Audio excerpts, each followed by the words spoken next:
Morning, everybody. Thank you for joining us. We're at chapter 13, verse 2. We were speaking yesterday about saras, this spiritual leprosy that comes upon a person, which is the primary topic of this parsha, next week's parsha. We mentioned yesterday the beginning of the Kliyakar. The Kliyakar says the pasuk that introduces the person who gets saras emphasizes twice. It says that it's on the person's skin. And seems redundant to say it a second time. And the Kliyakar explains that the point the pasuk is trying to make is the reason why the tsaras is present is because of this person's conduct. It's something about the person. That's the point the Kliyakar makes. But the question, of course, is what is it about the person?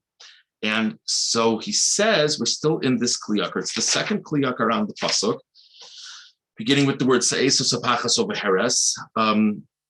We're going to begin with the words Ha'echad Hu Al Lashon Hara. In mine, it's a new paragraph. It's about 15 lines into the Kliyakar. So he says that if you look closely at the psukim, there seem to be three sins or negative type activities alluded to in the verses that talk about saras. Ha'echad Hu Al Lashon Hara. One of them has to do with speaking ill of others. That's a very famous connection between saras and a person's conduct. Shekain Pirish Rashi. Rashi explains, Lama karbano tziporim fisha osin mase patit. Rashi brings down the idea that the reason why birds are brought in the offering of the person who has recovered from saras is because birds chirp, chirp, chirp, chirp, chirp, chirp, and that connects to how this person has conducted him or herself.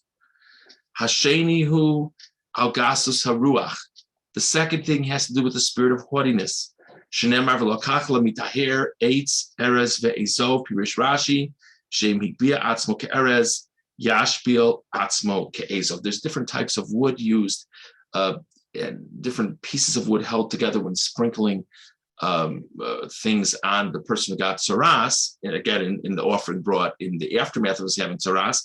And one of the woods is erez, which is cedar, which is very strong and a tall tree. And the other is a zov, which if I remember correctly, is translated as hyssop, which connotes a much more simple type of tree. And so that the idea, Rashi brings down the measures, that the idea is that if the person conducted himself like a cedar tree, like very lofty and very, very full of himself, he needs to learn to be more like a hyssop. So that speaks to an idea of humility, the importance of humility. Hashlishihu atzarus ha'ayin. The third thing has to do with stinginess. Shneimar, it says in the pasuk, "Uva asher lo habayis." We're talking right now about tsaras on a person's body, but tsaras could even be on the wall of one's house. So the pasuk says that the one who owns the house comes. V'tanat v'Rabbi Shmuel zeh sheyiched beiso lo, and on that it's brought down from the base measure for Rabbi Shmuel and the Gemara in Erchin that this is a person who made his house just for him. When we're referring to the homeowner in the house that has tsaras, we say the one who has the house. Of course, he's the one who has the house. He's the homeowner. But the point is, he only wanted his house for himself and not to share with anyone else, not a spirit of generosity. The davar zeh kolel kama dvarim. This idea of not sharing his house with others encompasses various aspects. Hein chemdas hamamon shalamedim and gechazi. It could be a great desire for money. Hein hagezel. Shamanu Razal Sham Virayasim Pasuk Tzivak Kohen Finu Esabayas Vitana Hu Kanas Momachin Shalo Yaba Kohen Vifasim Mono. Second possibility has to do with theft. There's also a rabbinic quote about that. They clear out the house of value of possessions before the Kohen declares whether or not the house has tsaras on it. So there's an interesting Talmudic quote that this person gathered up money that wasn't his. Now the Kohen is going to come and spread out the person's money. So that implies a certain aspect of theft. Ushlosha elu from echad. Ki chemdas hamamon misavev gam gezel b'tzaras ha'ayin. Desire for money is fundamentally connected both to taking things that aren't rightfully one's own, and just being stingy in general. So we've made quite the list. Lashon hara, speaking ill of another, haughtiness, and taking things from others inappropriately, or being stingy and not sharing things with others. V'chol shara dvarim hamanuyim b'gemara v'midrashos ein lahem smach min parsha zu. And then the Kli Yakar says, there's all these other sources that talk about this could bring about tzaras, that could bring about tzaras. He says, but I don't really see proofs for it from the psukim. Okay, in Roasa Einai Lahamid Kol Pirtei Hamasim Hanasim B'Mitzora Ayesod Shalosh Sheila. So he says, my perspective is I'm going to really focus in on these three things, and I'm going to go through different things that happen with the person who gets tzaras, focusing on these three specific causal factors. Vehem lashon hara, speaking ill of another, gas zeruach, haughtiness, v'chemdas hamamun, and desire for money. Ukila mapasaka omer mulashni b'seiseriyehu oso atzmis kva inayim rechav levav oso lo uchal. Really kind of chilling. Kli Yakar says, look at this pasuk in Tehillim. Talks about people that God doesn't have patience for. So it talks about a person who speaks privately about another, talks about a person who's lofty of eye, which connotes a certain type of haughtiness, and it speaks about a person who's wide of heart, which connotes a certain level of great desire. Shekain Amru, Eitzobilam Shailo Nefesh Rechavav, so Atzmis Darshu Razal, Amatzora Muchlat. So the Gemara says, you know what it means when God says, I'm going to shut that person down, a person who demonstrates these things? It's talking about I'm going to give them tzaras. The Asa B'Pasuk, okay, let's go a little bit further now. Let's actually skip a good amount. Let's skip about 15 lines to Lekach Nemar. Lekach Nemar, therefore it says in the Pasuk, Adam ki yavor b'saro se'es. The Torah describes the different types of marks of tzaras, and these refer to different shades of white. But the Kli Yakar says, let's think about one of the terms that's used, se'es. Ein se'es el gavoa. Se'es means, naso means to raise up. So se'es connotes the language of being haughty. If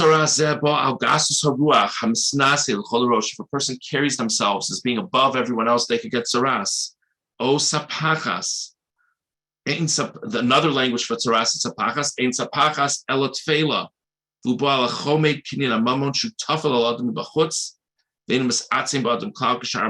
Another language for tzaras, and the type of tzaras is sapachas. And sapachas has a language of being a secondary thing. Kli Yakar says secondary thing, that's what desire of money is all about, because it's a person focusing on something that's not important in their life. The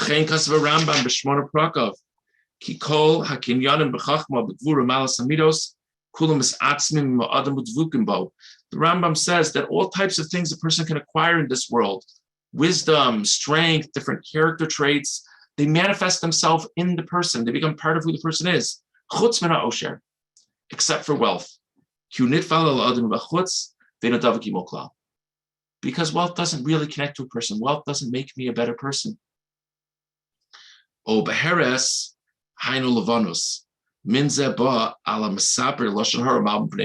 third language for tzaras is beheres, which is a language of white. White, what's the classic term used when we shame another person? Mal b'mpnei chavero. We cause their face to become white. So that connects to lashon hara. Okay. So that's a very, very interesting principle that Kli Yakar is laying out. What he's suggesting is each of the three languages for tzaras connote one of these three things: haughtiness, desire for money, or lashon hara. Let's go on to the next Kli Yakar. V'huvo el hakohen, and he's brought to the Kohen. The person who thinks he has tzaras on his body is brought to the Kohen for the Kohen to decide what the tzaras status of the person will be. And when you think about it, it's really a remarkable halacha, because it's very, very clear that a person's tzaras status is brought on by what the Kohen says. Most things in halacha are not that way. I'll give the classic example we referenced before, that when there's a question about tzaras being on the wall of one's home, before the Kohen comes in and makes an assessment, we clear out possessions from the home. Because once the Kohen declares the house to have tzaras, then everything inside the house will become ritually impure. So we clear the things out before the Kohen says so. Now, that doesn't play out in other things in halacha. Imagine the following case. You have a question if you trafed up your soup pot. So what you do is you cook a lot of food before you call the rabbi, because this way it only becomes treif once the rabbi tells you it's treif. We wouldn't say that. If it's treif, it's treif. If it's kosher, and I just need to know the detail. I need to know the thing, so I call the rabbi. Here we say that only the Kohen's declaration renders the person a person of tzaras. V'huval haKohen. Ein ta'araso kim aide Kohen. The person only can find their purification from the question through the assistance of the Kohen. Yan. Kol mi asher humzera Aaron nimtzu bo shlosha midos tovos hevchim la'elu. Because what's the definition of what it is to be a Kohen? A descendant of Aaron a Kohen. He says people descend from Aaron a Kohen have an inclination towards three very positive traits. Ki chet halashon gorein kol riv v'chol nega uvein achim yafrid.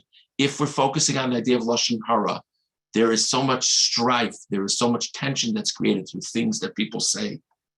Kain yavo Aaron, sha'achaz b'midas hashalom, v'yirapid l'zeh, ki hu haya ohev shalom v'rodev shalom. Aaron was famous for being a lover of peace. So let a descendant of Aaron deal with the person's saras. Because if the reason why the person had saras is because he's spoken ill of people and he's created discord between people, let a descendant of Aaron who stood for peace interface with the person. Another thing that we focused on in terms of tzaras is haughtiness. It's appropriate that haughtiness should be repaired by this. Because Aaron was uniquely humble. Anyone who was in Shul Shabbos afternoon, we spoke about this a certain amount Shabbos afternoon. Moshe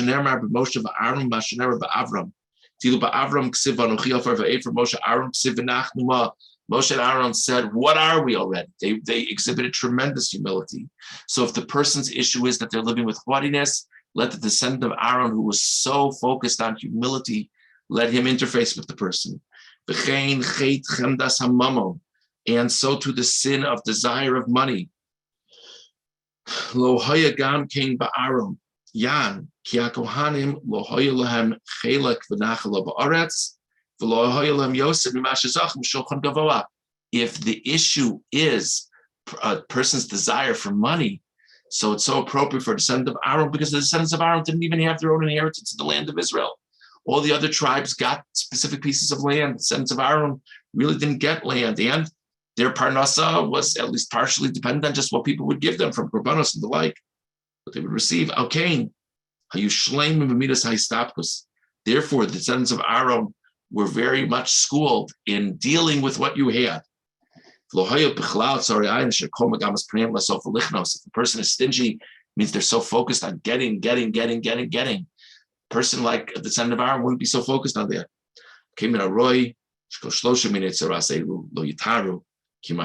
Therefore, he says, if the focus of tzaras is, as we said, lashon hara, haughtiness and desire for money, it's so appropriate that the person who deals with the tzaras is the Kohen, descendant of Aaron, who in Aaron's personal life and in some of the aspects of his descendants, they very much need to deal and come to terms with these three challenges to so many.